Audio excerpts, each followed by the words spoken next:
Muito obrigado pela presença, paciência de vocês. A ideia desse trabalho, a ideia desse bate-papo que nós estamos colocando hoje aqui é tentar levar para os nossos, como a gente diz, nós não temos cliente, a gente tem amigos, pessoas que convivem, que trabalham no mesmo segmento que nós, tentar colocar um pouquinho da experiência que nós temos.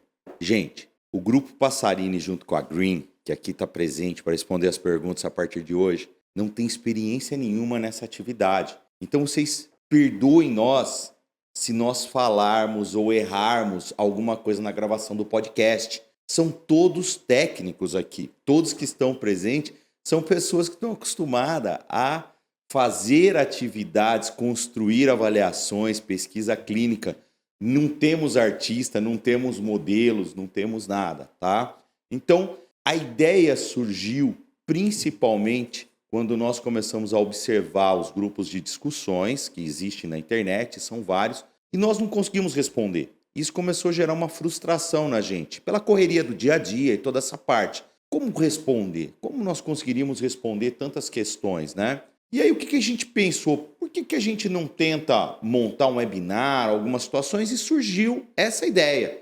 Vamos gravar uma discussão bem descontraída, bem aberta, tá? Como se nós estivéssemos nos nossos bate-papos internos que nós temos dentro da empresa, que isso é muito relevante para o crescimento, tentar responder essas perguntas. E já foi um sucesso a primeira parte, quando nós abrimos para receber as dúvidas de vocês e recebemos mais de 150 questões. E aí nós fizemos um trabalho de juntar, porque muitas questões são muito parecidas, né? Então nós juntamos todas essas questões num compilado para que nós possamos tentar trazer para vocês de uma forma bem didática as respostas. Foi possível observar nessa análise que tem hoje no mercado diversas categorias de interpretações dos temas. Nós temos pessoas que ainda estão no início do aprendizado do que é uma avaliação, do que é uma pesquisa, e temos também pessoas que estão já bem mais avançadas. Então nós fomos mesclando as perguntas para poder estar trabalhando essa atividade. Gente, o foco hoje é tentar responder avaliação, pesquisa, focada em Anvisa. Essa é a atividade de hoje. Essa é a nossa grande meta para vocês. Tentar trazer um compilado de ajuda no trabalho do dia a dia e algo que vocês podem escutar indo para casa, voltando, no carro, no trabalho, a qualquer momento. Beleza? Então, sem mais delongas, né, que o Passarini fala muito, vamos começar o nosso bate-papo aqui, né? Gente, só para vocês saberem, a equipe que está presente hoje aqui tem mais de, se somar a experiência de todos, dá mais de 40 anos de experiência, sem contar do Passarini, tá? O Passarini já está velhinho aqui, né? Todo mundo já está comentando. Eu tenho 22 anos de experiência. Nós estamos aqui com a Clarissa, nesse momento, que é a fundadora da Green. A Green é um braço do grupo Passarini e o braço que é especializado nessa área. Por que precisávamos ter uma tão importante especialização na área? Vocês vão perceber hoje nas respostas o quão complexo é esse tipo de trabalho. E a gente verifica constantemente que as pessoas não têm mais noção do tamanho que é esse trabalho que a gente tem. Então, cada pessoa que estiver aqui presente, a gente vai revezar a equipe que vai estar aqui respondendo para que todo mundo que participa da Green esteja aqui presente, né? E também um convidado especial que a gente trouxe, que é a Grazi Brum, muito conhecida nesse mercado, no ramo de regulamentação, para tentar ajudar a gente a responder e trazer tentar mostrar a vocês como que o mercado, como a Anvisa vem enxergando essa situação. E para começar esse bate-papo com a minha amiga Grazi, por que a Anvisa hoje começou a pedir avaliação clínica, né? Essa pergunta veio muitas vezes, gente. Veio muitas vezes. Mas por quê? Há 10 anos atrás eu montava um processo, não precisava nada disso. Não tinha nada disso, nada. Hoje está pedindo um monte de coisa. O que está acontecendo nesse mercado regulatório? O que está se pegando no mercado regulatório? Bom dia, gente. Obrigada pela oportunidade. O mercado regulatório do mundo inteiro ele está evoluindo, né? E existiram alguns marcos para que essa evolução fosse forçada nos mercados. Um dos principais e mais conhecidos disso foi a prótese mamária, um produto de baixa qualidade, de um silicone industrial, que transformou radicalmente a vida de milhares de pessoas, aliás, de mulheres, né? No Brasil, estima-se que aproximadamente 25 mil mulheres têm essas próteses implantadas. Com esse escândalo mundial, todas as agências de vigilância sanitária passaram a ficar mais atentas em todos os processos de regulamentação, tanto do ponto de vista regulatório, especificamente dos processos de registro, seja a Anvisa, seja a Comunidade Europeia, seja a própria FDA, quanto também nos processos de inspeção sanitária. Tá? Então, as pessoas que trabalham com boas práticas de fabricação também perceberam que as inspeções elas têm ficado mais exigentes. A norma basicamente não mudou, mas as exigências mudaram. E falando especificamente de avaliação clínica, nós tínhamos a RDC 56, que falava dos requisitos essenciais, e que já estava definido lá nos seus artigos que eu precisava de evidência clínica para comprovar a segurança do produto. Isso sempre esteve lá. Não houve nenhuma modificação quanto a isso. A diferença é que nessa parte de evidência clínica, a gente juntava meia dúzia de artigos que muitas vezes não tinham absolutamente nada a ver com o nosso produto em si, falava da tecnologia, falava do tipo de cirurgia, e isso passava, certo? Em 2018, a Anvisa lançou uma portaria que fala sobre a revisão das regulamentações, né? A Anvisa preparou o mercado regulado para revisões que ela ia fazer ao longo do período para melhorar as exigências, né? Para tornar o processo regulatório, eu chamo de mais claro, porque muitos dos nossos clientes falam, hoje não pedia, amanhã pede, depende do técnico da Anvisa que vai avaliar.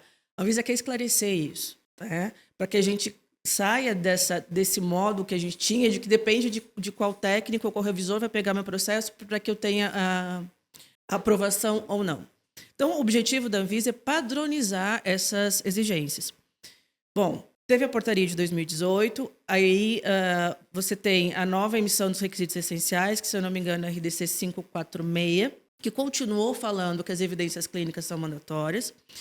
E antes disso, em 2019, teve a publicação do primeiro guia de avaliação clínica. Ô Grazi, então quer dizer que não é a 751 que fez toda essa mudança, como muita gente vem dizendo no mercado, né? Sempre esteve lá, né? Só que o mercado regulado não olhava isso com o devido critério. A própria Anvisa não tinha requisitos claros de como exigir o cumprimento da lei que já estava lá. A regra já existia. E é interessante a gente perceber que essa situação ela vem se originando da Europa e dos Estados Unidos, né? Cada vez mais forte, ditando essas tendências. E essas tendências começaram a aparecer agora muito forte na América Latina como um todo. Se a gente olhar Peru, Equador, México, eles estão cada vez mais exigindo, porque a Anvisa dita a tendência para esses outros países, para essas outras agências, né? Exatamente. E eu acho que a entrada de muitos produtos internacionais, de muito produto que tem marcação CE, não necessariamente os europeus, mas muito produto certificado na Europa, com o segmento dos guias MEDEV para avaliação clínica, abriu a visão da Anvisa de como isso pode ser um processo completo. E por que não exigir isso de todo mundo, né? Não é um processo complexo de ser feito. Eu, pelo menos, entendo que se a gente estudar o assunto, estudar o produto, e que se a gente tenha uma equipe efetivamente multidisciplinar, não é um trabalho difícil de ser feito, né?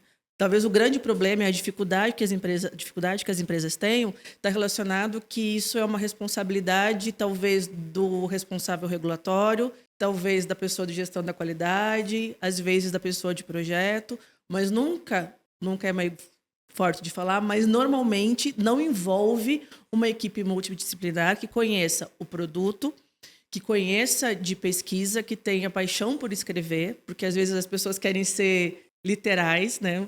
uma frase você justifica a diferença técnica de 2 produtos, e não é assim que deve ser. E você não tem um especialista clínico fazendo parte da equipe. É fundamental que você tenha a visão de quem vai usar o teu produto. Porque muitas vezes o cliente chega para a gente, mas eu não tenho um equivalente. Será que você não tem? Será que a diferença do produto que você tem no mercado vai efetivamente causar uma diferença clínica quando eu for partir para o uso? Mas a gente já está entrando em outra seara.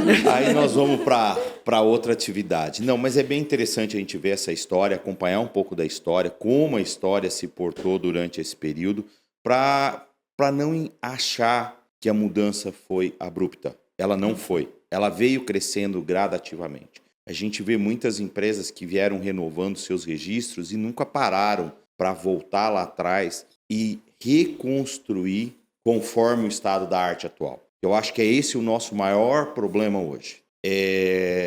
A equipe de regulatório, muitas vezes, conversa pouco com a diretoria da empresa, fala-se muito pouco com a diretoria da empresa, não conta o que está acontecendo e aí leva toda essa surpresa para frente. Mas, pessoal, legal, muito bom. Então, vamos entrar um pouquinho, falar esse marco. Muitas questões trouxeram, na sua essência, uma parte bem interessante. E aí, meninas, me ajudem aqui numa parte. Qual que é a diferença básica entre uma avaliação e a pesquisa? O pessoal está confundindo bastante. Qual que é essa diferença? Qual que é essa base? Clarissa. Bom dia, Passarini, bom dia a todos. É um prazer estar aqui hoje. Então, eu costumo dizer que todos esses termos eles só têm uma nomenclatura parecida, eles são processos totalmente distintos. Então, quando a gente fala de uma avaliação clínica, no contexto onde esse documento realmente tem a sua maior importância, que é quando a gente utiliza ele para declarar equivalência a um outro produto, é basicamente um documento onde a gente inclui dados de literatura. Né? E, então, a gente faz pesquisas literárias, seleciona artigos com perfis específicos, especificamente do equivalente que a gente selecionou para o nosso produto. Isso difere totalmente de uma pesquisa clínica. Então, quando a gente fala em pesquisa clínica, a gente está falando em coleta de dados em seres humanos. Eu vou ter que escrever um protocolo de pesquisa, aprovar num comitê de ética. Acho que depois a gente vai entrar em maiores detalhes, mas dependendo da fase que tiver esse estudo, dependendo do que eu estiver estudando, ainda tem algumas outras etapas antes de que eu possa começar a coleta de dados. Mas eu vou executar essa coleta de dados e lá no final eu vou analisar esses dados e ter um relatório final de estudo. Então, basicamente, se eu entendi bem, a avaliação clínica, eu pego algo que está pronto já no mercado para colocar o meu produto, para comparar o meu produto. E a pesquisa não, eu não tenho algo pronto no mercado e eu quero fazer. Seria essa a nossa situação? Estou errado na minha interpretação? Bom dia, pessoal. Então, a avaliação clínica ela é baseada em uma revisão sistemática de artigos da literatura. Então, a gente faz baseado no PRISMA, no Guia 31 da Anvisa, no MEDEV. Então, é baseado em artigos que já estão presentes na literatura, em que a gente faz essa comparação com um produto equivalente, que são citados nesse artigo. Então, a gente vai selecionar ali um equivalente, que seja o mais próximo possível do produto em avaliação, e vai comparar ele e chegar nessa tabela de equivalência, que é o principal da nossa avaliação clínica. Então, a gente vai comparar para ver características técnicas, biológicas, clínicas do produto, e todas as características têm que ser o mais próximo possível. Então, a partir dessa equivalência é feita a avaliação.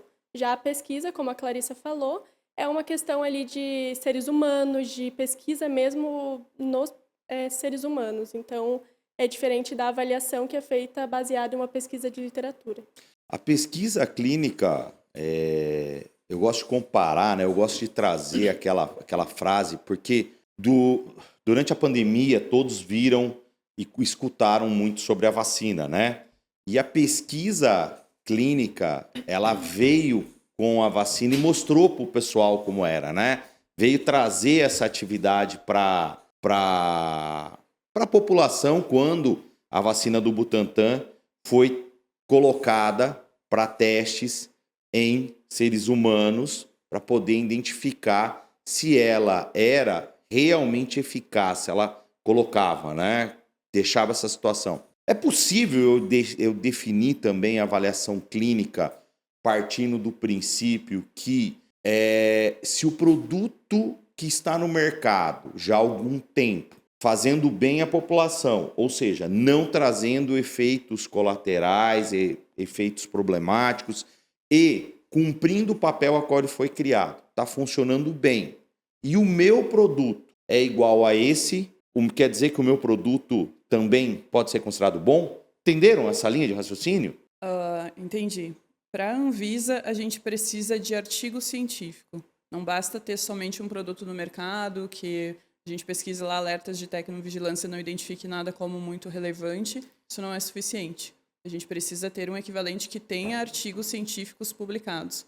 Ou pelo menos que a gente consiga apresentar dados, seja de um relatório de estudo ou algo nesse sentido. Mas a gente precisa desses dados clínicos do equivalente para incluir na nossa avaliação. Legal. Então, diferente do FDA, Grazi.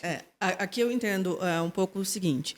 Se eu tenho um produto que já está no mercado, eu já tenho registro há 10, 20 anos, já que o prazo de renovação agora é 10 anos. O que a gente tem visto a dificuldade de muitos clientes? Na hora de fazer a renovação do registro, a Anvisa vem com, não exigências de renovação, mas uma revisão do processo, já que o registro é muito antigo. E dentro dessas revisões, muitas vezes é solicitada dados clínicos. E aí eu não devo ir exclusivamente para a comparação do meu produto com o equivalente do mercado. Porque eu tenho parte da avaliação clínica, que a gente chama dos dados gerados pelo próprio fabricante. É inadmissível que eu, em 10 anos de um produto no mercado, eu não tenha feito uma avaliação de pós-mercado dele. Que eu não tenha buscado retornos de problemas que eu posso ter com o cliente. Eu brinco com os nossos clientes. Você não pode ficar sentado em berço esplêndido esperando a reclamação chegar. Legal. Né? Exato. Você vai a campo das maneiras que você tem através dos usuários, dos dentistas, dos médicos, dos enfermeiros, dos hospitais que utilizam o teu produto, enfim, e entende como que ele está funcionando. E a própria ISO 13485 te fala de você ter um monitoramento, uma pesquisa de satisfação, vamos dizer, do cliente. Utilizem essas ferramentas do sistema de gestão da qualidade a favor do regulatório. Né? Porque hoje a gente percebe as empresas muito presas no básico, elas não pensam fora da caixa de como esse básico pode atuar a meu favor e levantar dados que eu vou utilizar no futuro como uma base para fazer uma inclusão de apresentação. A gente vê muitas empresas que ficam com medo de incluir simplesmente uma apresentação no seu produto, porque a Anvisa vai mexer num processo que está lá há 8 anos e que eu não mandei um material clínico suficiente, eu tenho medo que eles peçam. E eles realmente podem. Não, e agora estão pedindo, né? Estão. E agora estão pedindo. Uma coisa que é bem interessante, que as empresas não estão entendendo. Ela não está esperando abrir, você ir lá mexer nessa caixa de Pandora para ela analisar. Muitas vezes, a Anvisa está indo e pegando um processo e abrindo exigência. Mas já aproveitando, pegando o gancho da sua resposta, que é a nossa pergunta 3, que o pessoal colocou aqui para nós, bastante, né? Qual que é a diferença entre avaliação clínica e pós-mercado? Chegou muitas perguntas envolvendo a situação. Como usar meu pós-mercado numa avaliação clínica? Posso utilizar meu pós-mercado? Então, essa pergunta ela se desdobra em várias outras, né? Mas, basicamente, qual que é a diferença? Então, o pós-mercado, principalmente depois da publicação da ISO 14155 na versão de 2020, ele se assemelha muito a uma pesquisa clínica. Tem alguns fatores ali específicos que a gente tem isenção, né, por ser já um produto registrado, mas ele é um processo muito mais parecido com uma pesquisa clínica. Tá?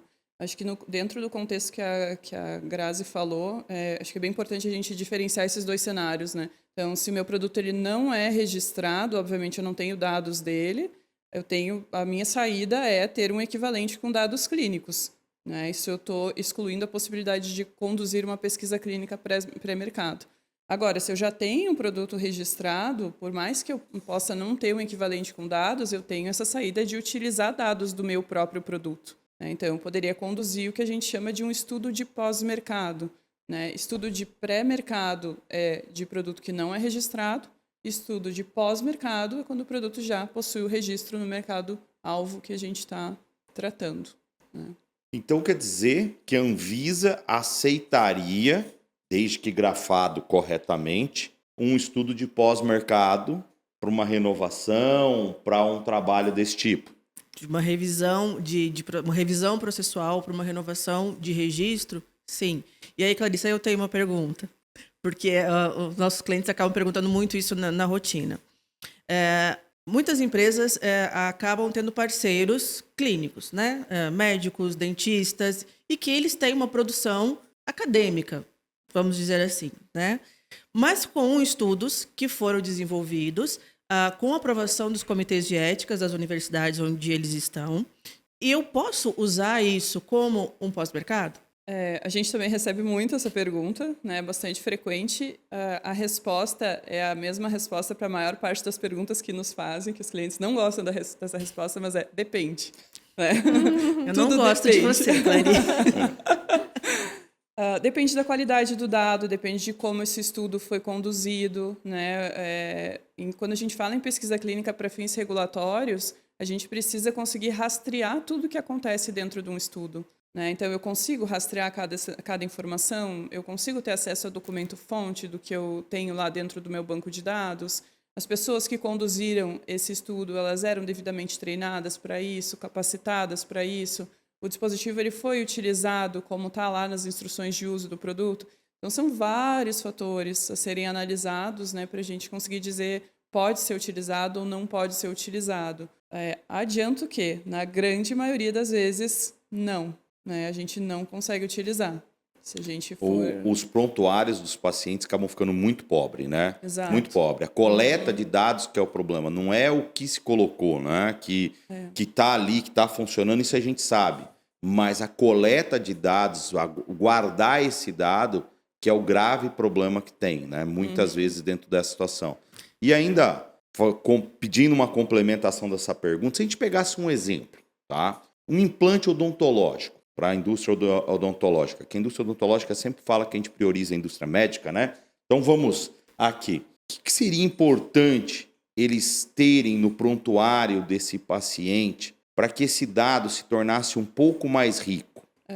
Então, todo estudo para fins regulatórios a gente precisa analisar segurança e eficácia. Então, qualquer tipo de estudo, seja pré-mercado, pós-mercado, a gente precisa sempre ter dados de segurança e de eficácia. Quando a gente fala em dado de segurança, a gente quer dizer principalmente eventos adversos. Então, eu preciso ter lá nos prontuários registros de eventos adversos ou que não teve eventos adversos para eu ter certeza, né, que não teve eventos adversos. Então, eu precisaria conseguir olhar para o prontuário e ter certeza que esse paciente não teve evento ou exatamente quais eventos ele apresentou, né? E, preferencialmente, alguma comprovação daquele evento. Poderia ser um exame laboratorial, um exame de imagem, né? Dependendo do que estivesse acontecendo ali. E quando a gente fala em dados de eficácia, a gente sempre tem que pensar em eficácia relacionada à indicação de uso do produto. Então, aqui que aquele produto se propõe, né? Então, daí, dependendo do que ele se propõe, eu defino lá as minhas variáveis para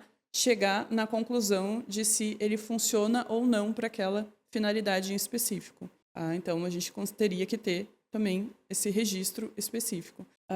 Se falando de implantes, por exemplo, a gente teria que seguir esses pacientes, eu acredito que pelo menos teria que ter um segmento ali de 4 a 6 meses pós-implante para a gente tentar justificar a utilização desses dados, né? Esse tempo de segmento ele varia de tecnologia para tecnologia, né? Então, vai depender quanto tempo aquela tecnologia está ainda interferindo no meu fisiológico ou quanto tempo ela pode ainda me causar algum evento.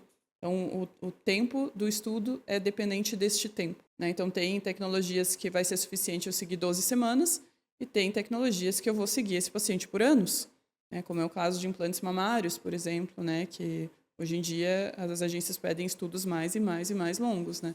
Nós mesmos, a gente está conduzindo agora um estudo de 10 anos de segmento, né? de implantes mamários. E existe algum tipo de material ou equipamento que seja mais fácil de fazer uma avaliação clínica ou não? Ou tudo depende do que eu acho no mercado, do que está publicado? Eu acho que o mais fácil é o que eu tenho um equivalente que, de fato, é bem equivalente e que tem dados bons em literatura, né? E que são dados bons, né? São dados clínicos provenientes de estudos pivotais. Então, estudos controlados, estudos com uma amostra que foi calculada, que seguiram os pacientes por um tempo adequado, definiram e avaliaram os desfechos adequadamente. Então, é um estudo que ele é inteiro programado para ser conclusivo, né? Isso é diferente do que a gente chama de um estudo piloto, por exemplo. Mas quando a gente fala nas fases de estudo de dispositivos médicos, a gente classifica em piloto, que são as séries de casos iniciais, que a gente vê muito. Aí depois vem os estudos pivotais, que são os estudos que precisam ser produzidos para registro dos produtos, ou são os estudos que a gente precisa achar dos equivalentes para colocar na nossa avaliação clínica, preferencialmente, que eles obedecem essas características que eu comentei agora. E a partir do momento que o produto é registrado, então eu tenho o que eu chamo que são os estudos de pós-mercado, né? Então, essa é uma divisão macro das fases de estudo para dispositivos médicos. Legal. Posso completar? Vamos lá. Que eu entendo, voltando à minha pergunta inicial, né? Que esses estudos que são realizados, que são úteis para as empresas, feitos pelos especialistas dentro de universidades, enfim. Normalmente eles são delineados com o pessoal de marketing, com o pessoal de vendas das empresas, sem a interferência da equipe de regulatório. Portanto, quando esse material chega, ele já chega pronto. Então, a dica para as empresas é se comuniquem, né? Criem uma forma de monitorar e de catalogar esses estudos que estão sendo feitos, de acompanhar esses estudos que estão sendo feitos, de acompanhar os prontuários, as coletas de dados, para ter certeza que o estudo que está sendo feito, ele reflete a indicação clínica que você tem para o seu produto. E que você não está, mais uma vez, sendo espectador, isto é, vamos avaliar no prontuário os eventos adversos que já estão catalogados para esse tipo de produto. E não simplesmente chegar a uma conclusão, não houve evento adverso, mas quais você procurou? Como que você avaliou num estudo de implante dentário, por exemplo, se houve uma periodontite, se houve um tipo de infecção, né? E aí, uma outra questão que os clientes colocam muito, por quanto tempo eu tenho que acompanhar? Vamos pensar no implante dentário? Quantos anos ele fica com o paciente? 30? 40 anos? Você acha que um estudo de 3 meses é suficiente? Geralmente não. A gente vai saber que ele não é suficiente, né? E não adianta. Agora, o que é interessante muito, diante do que vocês comentam, e a gente tem que fazer essa análise, é uma coisa que eu pego muito no pé, que eu falo que regulatório não pensa em custo, mas tem que pensar em custo, porque é a língua que a alta direção da empresa conversa e fala. Um estudo, então, de pós-mercado muito bem feito traz uma redução de custo significativa para a empresa. Porque ela não vai precisar, primeiro, se matar uma pesquisa clínica em curto intervalo de tempo, tendo que correr atrás de diversos hospitais para poder colocar esse material. Muitas vezes, se a empresa trabalha bonitinho, segue... Não precisa ser muita coisa, mas só segue as regras que estão escritas, ela vai economizar muito dinheiro. Exato. Eu acredito que esse é um grande fator que a gente vê. Correto? A grande dificuldade é que as empresas entendem a regra como uma coisa impositiva, né? Eu só tô ali para cumprir a regra. Não usa a regra a teu favor. Uhum. Né? Como que eu posso fazer que isso me traga retorno financeiro e técnico cumprindo a regra? Não sejam meros preenchedores de documento. Eu acho que As empresas precisam se acostumar a pensar antes nisso, né? Então, antes de tu começar uma coleta de dados, consulta um especialista, uma empresa especializada para ver se tu vai conseguir lá no final alcançar o teu objetivo, né? Avaliação clínica também, a gente pega muitos clientes que chegam até nós com um produto já desenvolvido, a gente vai, inicia as buscas, não tem equivalente, ou o que eles imaginavam que era equivalente tem uma diferença muito substancial, ou o produto de fato é equivalente, mas os dados de literatura são extremamente pobres, né? E quantas vezes a gente já não viu a empresa, por causa do custo de uma pesquisa clínica, ela opta em mudar o próprio projeto, Sim. Muitas vezes ou pelo tempo ou pelo custo, ela altera o próprio projeto. Então, os dados de entrada de projeto, que é algo que eu bato muito nos meus treinamentos aí fora, que eu falo bastante, gente, atenção, isso aqui é uma das partes mais importantes. A empresa muitas vezes nem faz. Uhum. Ela não para entender. E aí ela vai gastando o dobro, o triplo do que se pretendia naquele momento. Sim, e muitas vezes, caso não dê para fazer a avaliação, vai ter que seguir para a pesquisa, né? Então, por isso que na Green a gente oferece o relatório parcial de avaliação clínica, que seria estar com o cliente desde a formulação do produto dele para procurar os possíveis equivalentes no mercado, ver se tem dados clínicos e, então, assim, evitar esses problemas no futuro. Então, você está me dizendo que lá nos dados de entrada eu posso procurar a equipe da Green e perguntar, olha, eu tenho ideia de fazer isso aqui, esse produto. O que você me fala? E aí nós vamos atrás. Exatamente. Então, isso evita muitos problemas futuros, evita ter que realizar uma pesquisa que é muito mais cara que a avaliação, muito mais complexa e demorada. Então, isso acaba gerando muito mais custo para o cliente e também diminui o tempo ali do produto dele no mercado, né? Porque vai demorar, às vezes, 2, 5 anos para ele conseguir colocar o produto no mercado. É importante a gente colocar um marco, né? A gente está falando bastante, trazendo, parece que nós estamos puxando a brasa para avaliação clínica e não para pesquisa. Tudo depende de qual é o payback de retorno do teu produto que você espera. Você tem um produto de baixíssimo custo que está no mercado, que o retorno dele é muito pequeno, a pesquisa clínica muitas vezes se torna proibitivo para aquele produto. Ele vai inviabilizar aquele projeto. A avaliação clínica vai ser muito mais prática, né? Porque ela é muito mais rápida e muito mais barata, correto? Uhum. Eu gosto de dizer que o ideal é que tu não tenha surpresas, né? Se tu for conduzir uma pesquisa clínica, tu tem que saber lá desde o início que essa pesquisa vai ser necessária.